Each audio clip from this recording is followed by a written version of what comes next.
Humble motion picture ਨਾਲ ਪਹਿਲੇ ਵੀ ਕੰਮ ਕਰ ਚੁੱਕੀ ਹਾਂ ਪੋਸਟ ਦੀ ਮੂਵੀ 'ਚ ਤੇ ਰਾਣਾ ਰਣਵੀਰ ਜੀ ਦਾ ਮੇਰੇ ਨਾਲ ਪਰਸਨਲੀ ਮੈਨੂੰ ਵੀ ਉਹਨਾਂ ਨਾਲ ਬਹੁਤ ਲਗਾਓ ਹੈ ਕਿਉਂਕਿ ਮੈਂ ਪਹਿਲੀ ਮੂਵੀ ਉਹਨਾਂ ਨਾਲ ਕੀਤੀ ਤੇ ਮੈਨੂੰ ਐਜ਼ ਐਨ ਗੁਰੂ ਕਹਿ ਲਓ ਕਿ ਉਹਨਾਂ ਨੇ ਮੈਨੂੰ ਬਹੁਤ ਕੁਝ ਸਿਖਾਇਆ ਸੈੱਟ ਤੇ ਵੀ। ਤੇ ਜਿਹੜਾ ਇਹ ਵਾਲਾ ਕਰੈਕਟਰ ਸੀ ਸ਼ਾਵਾਨੀ ਗਿਰਧਾਰੀ ਲਾਲ ਦਾ, ਉਹਨਾਂ ਨੇ ਬਸ ਮੈਨੂੰ ਦੇਖ ਕੇ ਹੀ ਉਹ ਕਰੈਕਟਰ ਲਿਖਿਆ ਸੀ। ਇੱਕ ਤੇ ਛੋਟੀ ਸੀਗੀ ਹੈ ਨਾ, ਉਹਦੇ ਵਿੱਚ ਸਾਰਿਆਂ ਦੇ ਨਾਲੋਂ ਛੋਟੀ ਸੀਗੀ ਹੈ ਨਾ, ਤੇ ਬਸ ਉਹਨਾਂ ਨੇ ਮੇਰੇ ਲਈ ਲਿਖਿਆ ਸੀ। ਮੈਂ ਆਡੀਸ਼ਨਸ ਦਿੱਤੇ ਸੀ ਉਹਦੇ ਲਈ।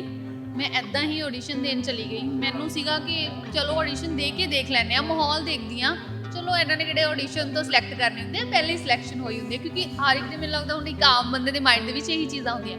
ਮੈਂ ਆਡੀਸ਼ਨ ਦੇਣ ਚਲੀ ਗਈ ਤੇ ਜਦੋਂ ਮੈਂ ਆਡੀਸ਼ਨ ਰੂਮ 'ਚ ਗਈ, ਰਾਣਾ ਰਣਵੀਰ ਜੀ ਮੇਰੇ ਸਾਹਮਣੇ ਬੈਠੇ ਹੋਏ ਸੀ ਤੇ ਉਹ ਕਹਿੰਦੇ ਕਿ ਅਸੀਂ ਨਾ ਤੁਹਾਨੂੰ ਇੱਕ ਸਿਚੁਏਸ਼ਨ ਦੇਵਾਂਗੇ, ਤੁਸੀਂ ਉਵੇਂ ਹੀ ਕਰਕੇ ਦਿਖਾਓ। ਠੀਕ ਹੈ, ਉਹਨਾਂ ਨੇ ਸਿਚੁਏਸ਼ਨ ਦਿੱਤੀ, ਮੈਂ ਉਵੇਂ ਹੀ ਉਹਨਾਂ ਨੂੰ ਮਤਲਬ ਕਰਕੇ ਦਿਖਾਇਆ ਹੈ ਨਾ ਐਕਟ। ਤੇ ਬਸ ਉਸ ਤੋਂ ਬਾਅਦ ਮੈਂ ਆ ਗਈ ਘਰ, ਮੈਂ ਭੁੱਲ ਗਈ, ਮੈਂ ਆਡੀਸ਼ਨ ਦਿੱਤਾ ਸੀ, ਮੈਂ ਭੁੱਲ ਗਈ। ਉਸ ਤੋਂ ਬਾਅਦ ਮੈਨੂੰ ਕਾਲ ਆ ਰਹੀ ਹੈ ਕਿ you are selected.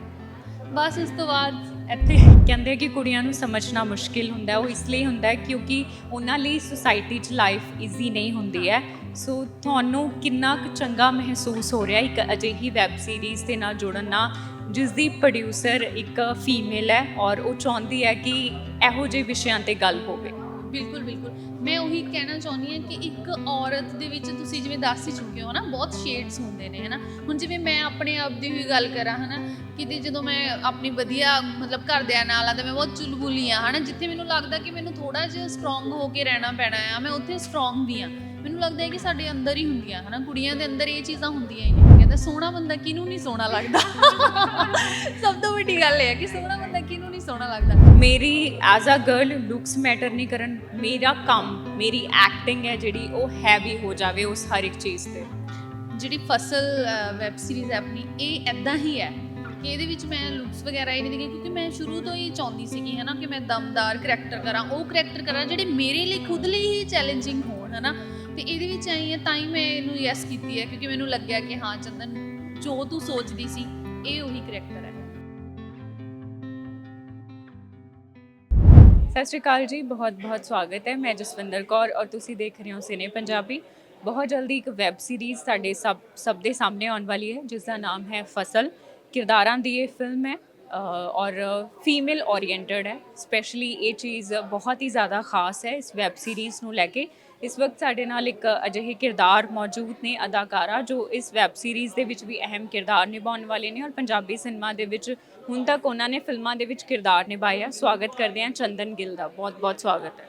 Thank you ma'am, thank you. ਮੈਨੂੰ ਤੁਹਾਡਾ ਜੋ ਕਿਰਦਾਰ ਬਾਰ-ਬਾਰ ਮੇਰੇ ਮਾਈਂਡ 'ਚ ਆ ਰਿਹਾ ਨਾ, ਸ਼ਾਵਾਨੀ ਗਿਰਧਾਰੀ ਲਾਲ ਜੋ ਤੁਸੀਂ ਪਲੇ ਕੀਤਾ, ਉਹ ਬਾਰ-ਬਾਰ ਮੇਰੇ ਮਾਈਂਡ 'ਚ ਆ ਰਿਹਾ। ਬੜੀ ਟ੍ਰੈਡੀਸ਼ਨਲ ਲੁੱਕ ਸੀ ਉਹ ਔਰ ਤੁਸੀਂ ਉਹਦੇ ਵਿੱਚ ਬਿਲਕੁਲ ਐਜ਼ ਇਟ ਇਜ਼ ਫਿੱਟ ਹੋ ਗਏ। ਉਹ ਫਿਲਮ ਤੁਹਾਡੇ ਹਿੱਸੇ ਕਿਵੇਂ ਆਈ ਸੀ ਜਾਂ ਉਹ ਕਿਰਦਾਰ ਲਈ ਤੁਸੀਂ ਕਿਉਂ ਚੁਣੇ ਗਏ ਸੀ? ਐਕਚੁਅਲੀ ਮੈਂ ਹੰਬਲ ਮੋਸ਼ਨ ਪਿਕਚਰ ਨਾਲ ਪਹਿਲੇ ਵੀ ਕੰਮ ਕਰ ਚੁੱਕੀ ਹਾਂ ਪੋਸਟ ਦੀ ਮੂਵੀ 'ਚ। ਤੇ ਰਾਣਾ ਰਣਵੀਰ ਜੀ ਦਾ ਮੇਰੇ ਨਾਲ ਪਰਸਨਲੀ ਮੈਨੂੰ ਵੀ ਉਹਨਾਂ ਨਾਲ ਬਹੁਤ ਲਗਾਓ ਹੈ ਕਿਉਂਕਿ ਮੈਂ ਪਹਿਲੀ ਮੂਵੀ ਉਹਨਾਂ ਨਾਲ ਕੀਤੀ ਤੇ ਮੈਨੂੰ ਐਜ਼ ਐਨ ਗੁਰੂ ਕਹਿ ਲਓ ਕਿ ਉਹਨਾਂ ਨੇ ਮੈਨੂੰ ਬਹੁਤ ਕੁਝ ਸਿਖਾਇਆ ਸੈੱਟ ਤੇ ਵੀ।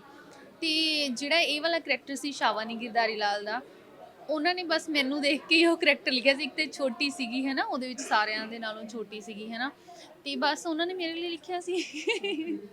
ਤੁਸੀਂ ਪੋਸਤੀ ਦਾ ਜ਼ਿਕਰ ਕਰ ਦਿੱਤਾ। ਪੋਸਤੀ ਇੱਕ ਅਜਿਹੀ ਫਿਲਮ ਸੀ ਜਦੋਂ ਅਸੀਂ ਥੀਏਟਰ ਦੇ ਵਿੱਚ ਬੈਠ ਕੇ ਉਹਨੂੰ ਦੇਖ ਰਹੇ ਸੀ ਤਾਂ ਸਾਡੀਆਂ ਨਜ਼ਰਾਂ ਸਿਰਫ ਇੱਦਾਂ ਟਿਕੀਆਂ ਹੋਈਆਂ ਸੀ ਕਿ ਹੁਣ ਕੀ ਹੋਏਗਾ, ਹੁਣ ਕੀ ਹੋਏਗਾ। ਉਸਦਾ ਐਂਡ ਉਹੀ ਰੱਖਿਆ ਗਿਆ ਜੋ ਉਹ ਡਿਜ਼ਰਵ ਕਰਦਾ ਸੀਗਾ। ਸੋ ਪੋਸਤੀ ਦੇ ਵਿੱਚ ਵੀ ਤੁਸੀਂ ਕੁਝ ਅਜਿਹਾ ਹੀ ਕਿਰਦਾਰ ਨਿਭਾਇਆ ਉਹਨਾਂ ਦੀ ਵਾਈਫ ਦਾ। ਔਰ ਰਾਣਾ ਰਣਬੀਰ ਇੱਕ ਇਹੋ ਜਿਹੇ ਪਰਸਨ ਹੈ ਪੰਜਾਬੀ ਇੰਡਸਟਰੀ ਦੇ ਜੋ ਖੁਦ ਬਹੁਤ ਬਾਕਮਾਲ ਰਾਈਟਰ, ਅਦਾਕਾਰ ਨੇ। ਸੋ ਤੁਸੀਂ ਉਹਨਾਂ ਲਈ ਅਗਰ ਚੁਆਇਸ ਹੋ ਤਾਂ definitely you are very special. ਉਹ ਕਿਸ ਤਰ੍ਹਾਂ ਤੁਹਾਡੇ ਹਿੱਸੇ ਆਇਆ ਸੀ? ਉਹ ਐਕਚੁਅਲੀ ਮੈਂ ਆਡੀਸ਼ਨਸ ਦਿੱਤੇ ਸੀ ਉਹਦੇ ਲਈ। ਮੈਂ ਐਦਾਂ ਹੀ ਆਡੀਸ਼ਨ ਦੇਣ ਚਲੀ ਗਈ। ਮੈਨੂੰ ਸੀਗਾ ਕਿ ਚਲੋ ਆਡੀਸ਼ਨ ਦੇ ਕੇ ਦੇਖ ਲੈਂਦੇ ਆ, ਮਾਹੌਲ ਦੇਖਦੀ ਹਾਂ। ਚਲੋ ਇਹਨਾਂ ਨੇ ਕਿਹੜੇ ਆਡੀਸ਼ਨ ਤੋਂ ਸਿਲੈਕਟ ਕਰਨੇ ਹੁੰਦੇ ਆ, ਪਹਿਲੇ ਹੀ ਸਿਲੈਕਸ਼ਨ ਹੋਈ ਹੁੰਦੀ ਹੈ ਕਿਉਂਕਿ ਹਰ ਇੱਕ ਦੇ ਮੈਨੂੰ ਲੱਗਦਾ ਹੁਣ ਇੱਕ ਆਮ ਬੰਦੇ ਦੇ ਮਾਈਂਡ ਦੇ ਵਿੱਚ ਇਹੀ ਚੀਜ਼ਾਂ ਹੁੰਦੀਆਂ। ਮੈਂ ਆਡੀਸ਼ਨ ਦੇਣ ਚਲੀ ਗਈ ਤੇ ਜਦੋਂ ਮੈਂ ਆਡੀਸ਼ਨ ਰੂਮ 'ਚ ਗਈ, ਰਾਣਾ ਰਣਵੀਰ ਜੀ ਮੇਰੇ ਸਾਹਮਣੇ ਬੈਠੇ ਹੋਏ ਸੀ ਤੇ ਉਹ ਕਹਿੰਦੇ ਕਿ ਅਸੀਂ ਨਾ ਤੁਹਾਨੂੰ ਇੱਕ ਸਿਚੁਏਸ਼ਨ ਦੇਵਾਂਗੇ, ਤੁਸੀਂ ਉਵੇਂ ਹੀ ਕਰਕੇ ਦਿਖਾਓ। ਠੀਕ ਹੈ, ਉਹਨਾਂ ਨੇ ਸਿਚੁਏਸ਼ਨ ਦਿੱਤੀ, ਮੈਂ ਉਵੇਂ ਹੀ ਉਹਨਾਂ ਨੂੰ ਮਤਲਬ ਕਰਕੇ ਦਿਖਾਇਆ ਹੈ ਨਾ ਐਕਟ। ਤੇ ਬਸ ਉਸ ਤੋਂ ਬਾਅਦ ਮੈਂ ਆ ਗਈ ਘਰ, ਮੈਂ ਭੁੱਲ ਗਈ, ਮੈਂ ਆਡੀਸ਼ਨ ਦਿੱਤਾ ਸੀ, ਮੈਂ ਭੁੱਲ ਗਈ। ਉਸ ਤੋਂ ਬਾਅਦ ਮੈਨੂੰ ਕਾਲ ਆ ਰਹੀ ਹੈ ਕਿ ਯੂ ਆਰ ਸਿਲੈਕਟਡ। ਬਸ ਉਸ ਤੋਂ ਬਾਅਦ ਇੱਥੇ ਠੀਕ ਹੈ। ਵਾਕਿਆ ਹੀ ਉਹ ਬੜੇ ਸਿੰਪਲਿਸਿਟੀ ਵਾਲੇ ਕਿਰਦਾਰ ਸੀ ਜੋ ਤੁਸੀਂ ਨਿਭਾਏ। ਚੰਦਨ, ਤੁਹਾਡਾ ਨਾਮ ਬਹੁਤ ਜ਼ਿਆਦਾ ਡਿਫਰੈਂਟ ਹੈ, ਚੰਦਨ ਗਿੱਲ। ਇਹ ਨਾਮ ਤੁਹਾਡਾ ਕਿਸਨੇ ਰੱਖਿਆ ਸੀ? ਇਹ ਨਾਮ ਮੇਰੇ ਫਾਦਰ ਸਾਹਿਬ ਨੇ ਰੱਖਿਆ ਸੀ। ਮੇਰਾ ਮੇਰਾ ਵੈਸੇ ਪੂਰਾ ਨਾਮ ਚੰਦਨਦੀਪ ਕੌਰ ਗਿੱਲ ਹੈ ਨਾ, ਬਹੁਤ ਵੱਡਾ ਲੱਗਦਾ ਸੀ। ਤੇ ਜਦੋਂ ਮੈਂ ਇੰਡਸਟਰੀ ਜਾਣਾ ਸੀਗਾ ਤੇ ਉਦੋਂ ਰਾਣਾ ਭਾਈ ਮੈਨੂੰ ਕਹਿਣ ਲੱਗੀ ਛੋਟਾ ਹੀ ਨਾਮ ਹੈ ਨਾ, ਠੀਕ ਲੱਗਦਾ ਆ ਨਾ, ਉਹਦੇ ਫਿਰ ਚੰਦਨ ਗਿੱਲ ਬਸ ਮੇਰਾ ਨਾਮ ਇੱਦਾਂ ਹੋ ਗਿਆ। ਮੇਰੇ ਫਾਦਰ ਸਾਹਿਬ ਨੇ ਰੱਖਿਆ ਸੀ ਨਾਮ ਮੇਰਾ। ਤੁਸੀਂ ਉਹ ਕਿਰਦਾਰ ਨਿਭਾਏ ਜਿਨ੍ਹਾਂ ਦੀ ਮੈਂ ਗੱਲਬਾਤ ਕੀਤੀ, ਜੋ ਅਕਸਰ ਅਸੀਂ ਕਿਸੇ ਇੱਕ ਦੋ ਘਰ ਛੱਡ ਕੇ ਦੇਖਦੇ ਹਾਂ। ਕਿ ਤੁਹਾਡੀ ਆਬਜ਼ਰਵੇਸ਼ਨ ਵਿੱਚ ਉਹ ਕਰੈਕਟਰਸ ਪਏ ਸੀ ਜਦੋਂ ਤੁਸੀਂ ਉਹਨਾਂ ਨੂੰ ਪਲੇ ਕੀਤਾ ਔਰ ਤੁਹਾਡੇ ਲਈ ਈਜ਼ੀ ਸੀ? ਨਹੀਂ, ਐਕਚੁਅਲੀ ਮੈਂ ਕਦੀ ਵੈਸੇ ਐਵੇਂ ਦੇ ਕਰੈਕਟਰ ਦੇਖੇ ਨਹੀਂ ਆ, ਜਾਂ ਕਿਉਂਕਿ ਮੇਰੀ ਯੰਗ ਏਜ ਦੇ ਵਿੱਚ ਸ਼ਾਇਦ ਅਸੀਂ ਧਿਆਨ ਵੀ ਨਹੀਂ ਦਿੰਦੇ ਹੈ ਨਾ ਲੇਡੀਜ਼ ਵੱਲ ਕਿ ਕਿਵੇਂ ਹੁੰਦਾ ਕਿੱਦਾਂ ਹੁੰਦਾ। ਹੁਣ ਮੈਂ ਧਿਆਨ ਦੇਣਾ ਸ਼ੁਰੂ ਕੀਤਾ ਆ ਕਿ ਮੈਂ ਆਬਜ਼ਰਵ ਕਰਾਂ ਕੌਣ ਕਿੱਦਾਂ ਕਰ ਰਿਹਾ, ਕੌਣ ਕਿੱਦਾਂ ਹੈ ਕਿੱਦਾਂ ਨਹੀਂ।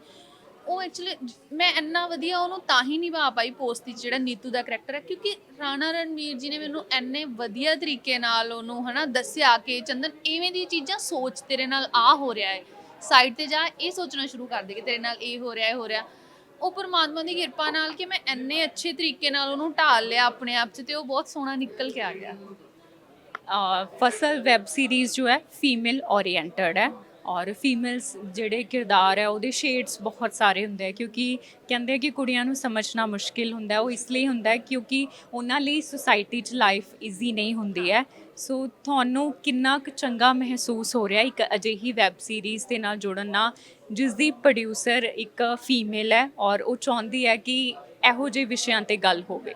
ਬਿਲਕੁਲ ਬਿਲਕੁਲ, ਮੈਂ ਉਹੀ ਕਹਿਣਾ ਚਾਹੁੰਦੀ ਹਾਂ ਕਿ ਇੱਕ ਔਰਤ ਦੇ ਵਿੱਚ ਤੁਸੀਂ ਜਿਵੇਂ ਦੱਸ ਹੀ ਚੁੱਕੇ ਹੋ ਨਾ, ਬਹੁਤ ਸ਼ੇਡਸ ਹੁੰਦੇ ਨੇ ਹੈ ਨਾ। ਹੁਣ ਜਿਵੇਂ ਮੈਂ ਆਪਣੇ ਆਪ ਦੀ ਵੀ ਗੱਲ ਕਰਾਂ ਹੈ ਨਾ, ਕਿਤੇ ਜਦੋਂ ਮੈਂ ਆਪਣੀ ਵਧੀਆ ਮਤਲਬ ਘਰਦਿਆਂ ਨਾਲ ਆ ਤਾਂ ਮੈਂ ਬਹੁਤ ਚੁਲਬੁਲੀ ਹਾਂ ਹੈ ਨਾ। ਜਿੱਥੇ ਮੈਨੂੰ ਲੱਗਦਾ ਕਿ ਮੈਨੂੰ ਥੋੜ੍ਹਾ ਜਿਹਾ ਸਟਰੋਂਗ ਹੋ ਕੇ ਰਹਿਣਾ ਪੈਣਾ ਆ, ਮੈਂ ਉੱਥੇ ਸਟਰੋਂਗ ਵੀ ਹਾਂ। ਮੈਨੂੰ ਲੱਗਦਾ ਹੈ ਕਿ ਸਾਡੇ ਅੰਦਰ ਹੀ ਹੁੰਦੀਆਂ ਹੈ ਨਾ, ਕੁੜੀਆਂ ਦੇ ਅੰਦਰ ਇਹ ਚੀਜ਼ਾਂ ਹੁੰਦੀਆਂ ਹੀ ਨੇ। ਮੈਨੂੰ ਲੱਗਦਾ ਤੁਹਾਨੂੰ ਨਾ ਅੱਛੇ ਬਣ ਕੇ ਰਹਿਣਾ ਪਸੰਦ ਹੈ। ਤੁਹਾਨੂੰ ਦੇਖ ਕੇ ਮੈਂ ਇਹ ਚੀਜ਼ ਓਬਜ਼ਰਵ ਕੀਤੀ, ਬਾਕੀ ਮੈਨੂੰ ਪਤਾ ਨਹੀਂ ਮੈਂ ਕਿੰਨੀ ਕੁ ਸਹੀ ਹਾਂ। ਸੋ ਕਦੀ ਤੁਹਾਨੂੰ ਕਿਸੇ ਨੇ ਇੱਦਾਂ ਕਿਹਾ ਕਿ ਨਹੀਂ ਕੁੜੀਆਂ ਇੰਨਾ ਬਣ ਸਵਰ ਕੇ ਨਹੀਂ ਰਹਿੰਦੀਆਂ ਜਾਂ ਨਹੀਂ ਰਹਿਣਾ ਚਾਹੀਦਾ, ਲੋਕ ਤੁਹਾਨੂੰ ਇਸ ਤਰ੍ਹਾਂ ਓਬਜ਼ਰਵ ਕਰਦੇ ਹੋਣਗੇ, ਕਦੀ ਤੁਹਾਡੇ ਤੱਕ ਇਹੋ ਜਿਹੀ ਕੋਈ ਗੱਲ ਆਈ ਜਾਂ ਤੁਸੀਂ ਕਦੀ ਆਪਣੀ ਕਿਸੇ ਫਰੈਂਡ ਤੋਂ ਸੁਣਿਆ ਹੋਵੇ ਕਿ ਉਹਨਾਂ ਨੂੰ ਕਿਹਾ ਜਾ ਰਿਹਾ? ਨਹੀਂ ਨਹੀਂ ਨਹੀਂ ਨਹੀਂ, ਮੈਨੂੰ ਨਹੀਂ ਲੱਗਦਾ ਕਿ ਕੋਈ ਐਵੇਂ ਕਹਿੰਦਾ। ਸੋਹਣਾ ਬੰਦਾ ਕਿਹਨੂੰ ਨਹੀਂ ਸੋਹਣਾ ਲੱਗਦਾ ਸਭ ਤੋਂ ਵੱਡੀ ਗੱਲ ਇਹ ਹੈ ਕਿ ਸੋਹਣਾ ਬੰਦਾ ਕਿਹਨੂੰ ਨਹੀਂ ਸੋਹਣਾ ਲੱਗਦਾ। ਮੈਨੂੰ ਇਹ ਲੱਗਦਾ ਕਿ ਪਰਮਾਤਮਾ ਨੇ ਤੁਹਾਨੂੰ ਇੰਨੀ ਅੱਛੀ ਮਤਲਬ ਤੁਹਾਨੂੰ ਮਨੁੱਖਾ ਜਨਮ ਦਿੱਤਾ ਆ, ਤੇ ਤੁਹਾਨੂੰ ਵਧੀਆ ਤਰੀਕੇ ਨਾਲ ਰਹਿਣਾ ਚਾਹੀਦਾ ਹੈ। ਤੁਸੀਂ ਬਹੁਤ ਮੈਨੂੰ ਲੱਗਦਾ ਹਰ ਇੱਕ ਬੰਦੇ ਨੂੰ ਆਪਣਾ ਆਪ ਬਹੁਤ ਸੋਹਣਾ ਲੱਗਣਾ ਚਾਹੀਦਾ। ਮੈਨੂੰ ਵੀ ਆਪਣਾ ਆਪ ਬਹੁਤ ਸੋਹਣਾ ਲੱਗਦਾ ਹੈ ਕਿ ਸਾਨੂੰ ਸਵਾਰ ਕੇ ਰੱਖਣੀਆਂ ਚਾਹੀਦੀਆਂ ਨੇ ਇਹ ਚੀਜ਼ਾਂ ਨਾ, ਜੋ ਮਿਲੀਆਂ ਹੋਈਆਂ ਪਰਮਾਤਮਾ ਨੇ ਸਾਨੂੰ ਦਿੱਤਾ ਆ ਸਾਰਾ ਕੁਝ, ਵਧੀਆ ਬਣਾ ਕੇ ਰੱਖਣਾ ਚਾਹੀਦਾ ਹੈ।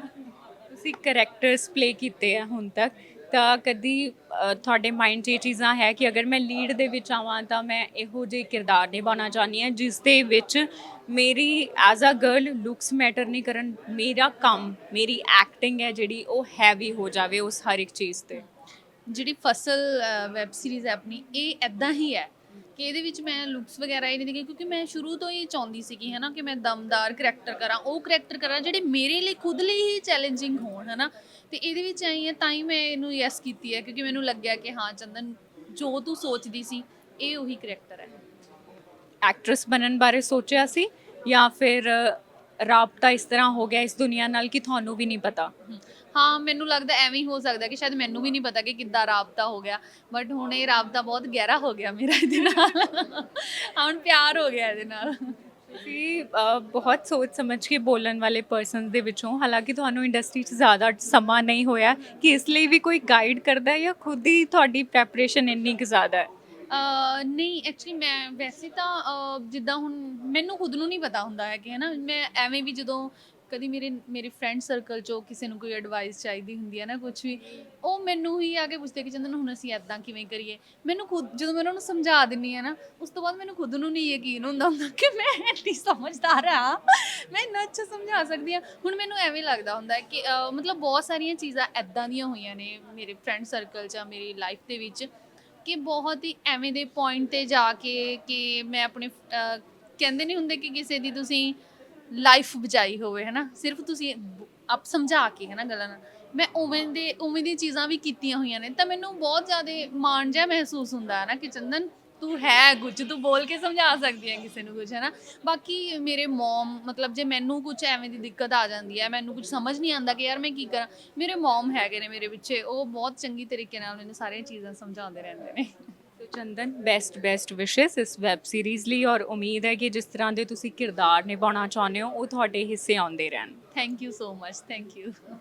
ਸੋ ਇਹ ਸਨ ਸਾਡੇ ਨਾਲ ਚੰਦਨ ਗਿੱਲ, ਜੋ ਨਵੀਂ ਵੈਬ ਸੀਰੀਜ਼ ਫਸਲ ਦੇ ਵਿੱਚ ਸਾਨੂੰ ਅਹਿਮ ਕਿਰਦਾਰ ਨਿਭਾਉਂਦੇ ਹੋਏ ਨਜ਼ਰ ਆਉਣਗੇ। ਜਿਸ ਤਰ੍ਹਾਂ ਉਹਨਾਂ ਨੇ ਪਹਿਲੇ ਹੀ ਦੱਸਿਆ ਕਿ ਪੋਸਟ ਦੀ ਰੱਬ ਦਾ ਰੇਡੀਓ 1 ਜਾਂ 2 ਦੇ ਵਿੱਚ ਵੀ ਉਹਨਾਂ ਨੇ ਕਿਰਦਾਰ ਨਿਭਾਇਆ ਸੀ, ਔਰ ਉਸ ਤੋਂ ਬਾਅਦ ਸ਼ਾਵਾਨੀ ਗਿਰਦਾਰੀ ਲਾਲ ਦੇ ਵਿੱਚ ਵੀ ਉਹਨਾਂ ਦਾ ਕਿਰਦਾਰ ਨੋਟਿਸ ਕੀਤਾ ਗਿਆ ਸੀ। ਸੋ ਫਸਲ ਵੈਬ ਸੀਰੀਜ਼ ਦੇ ਰਾਹੀਂ ਵੀ ਉਹ ਸਾਡੇ ਲਈ ਕੁਝ ਖਾਸ ਹੀ ਲੈ ਕੇ ਆ ਰਹੇ ਨੇ।